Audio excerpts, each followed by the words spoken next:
वो एकांत में बैठा हो अकेला, तब उस क्षण आपके दिल की बात आप उससे जाकर कहो। और एक बात और सुन लो, अगर मंदिर में नहीं बोल सकते तो घर में जो शिवलिंग होता है, घर के अंदर शिवलिंग रखते क्यों है? आप लिंग महापुराण के अंतर्गत उसको श्रवण कर सकते हैं। लिंग पुराण के अंतर्गत घर के अंदर शिवलिंग क्यों रखा जाता है? घर के अंदर शिवलिंग क्यों रखते हैं? और कितनी सुंदर बात हमारी महापुराण की कथा कहती है, लिंग पुराण की कथा कहती है, स्कंद पुराण की कथा कहती है, कूर्म पुराण कहती है, पद्म पुराण कहती है और ब्रह्म विवर्त पुराण कहती है। घर में शिवलिंग है और मान लो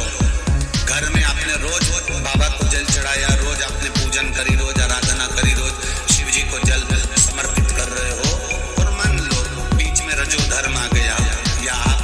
कहीं चले गए और घर में कोई पूजन करने वाला नहीं है, तो शिव महापुराण की कथा यहाँ तक कहती है कि घर में जो शिवलिंग है अगर आप उसको ना छुएंगे, बाहर भी चले गए, रखा हुआ है, किसी ने जल भी नहीं चढ़ाया, किसी ने पुष्प भी नहीं चढ़ाया, किसी ने कोई चावल का दाना भी नहीं चढ़ाया, अगर आप घर में रखी हुई एक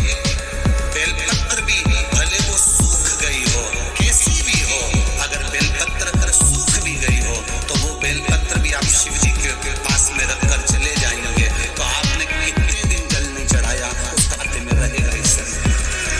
दोष नहीं लगेगा। एक बेलपत्र में वो फल होता है, एक बेलपत्र में वो फल होता है कि गंगा के जल के बराबर, सरयू के जल के बराबर, कावेरी छिपरा नर्मदा के जल के बराबर बेलपत्री मात्र शिव के करीब में रखी रहती है, तो वो जल के बराबर ही रखी रहती है कि रोज आप जल चढ़ा रहे हैं शिव जी।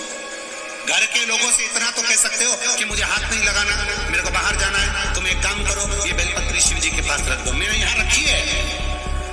मैंने यहाँ पर रखी है, ये बेलपत्र आप शंकर जी के पास में रख दो, इतना तो कह सकते हो, इतना तो भगवान का वर्णन कर सकते हो, ये रख दो शिव जी। एक बेलपत्र शिव को समर्पित करना। और 10 दिन हो गए, 8 दिन हो गए, 15 दिन हो गए, 20 दिन हो गए, कोई बात नहीं, दुखी मत होना, शिव तुम्हारे हैं और तुम शिव के,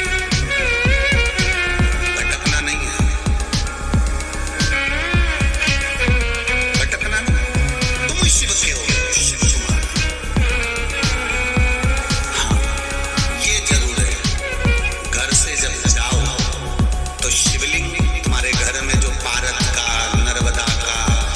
कंकर शंकर जो रखा हुआ है, जो शिवलिंग है, उसको कह कर जाना, बाबा तेरा घर है, तुझे संभालना है, हम भी तेरे हैं, तेरे भरोसे पर जा रहे हैं, तेरे भरोसे पर वापिस आएंगे, ऐसी कृपा करना, जिस कार्य के लिए जा रहे हैं वो कार्य तू साथ चल और उसको सफल कर देना, ये भरोसा। ना जाने कौन ने तुमको अकल दे दी, ना जाने कौन ने तुमको ऐसी बुद्धि दे दी कि भगवान को डलिया में लेकर जहां जाओ भगवान को डलिया में लेकर जाओ, ये कौन ने अकल दी है, ये कौन ने बुद्धि दी तुमको? कौन ने कहा तुमसे कि तुम भगवान को डलिया में बिठाकर उनके धक्के खिलाओ? ना जाने कौन नारी कैसी, ना जाने कौन पुरुष के साथ तुम्हारे हाथ झूठे हो रहे हैं, पात्र झूठे हो रहे हैं, ये अकल दी कौन ने तुमको कि इनको साथ में ले लेकर घूमो? ना, वो घर का सेठ है, घर का मालिक है, तुम कहीं पर भी जाओ संभालना उसकी जवाबदारी है।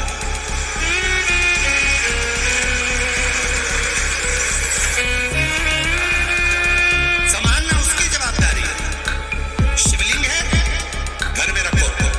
आप अगर घर से बाहर जा रहे हो, कहीं जा भी रहे हो, तो तुम्हारे घर में लड्डू गोपाल ठाकुर जी हैं, विराज रहे, उनके लिए जैसे तुम कहीं जाती हो तो बच्चों के लिए कुछ रख कर आती हो, यहाँ आई हो तो रोटी बनाकर आई हो।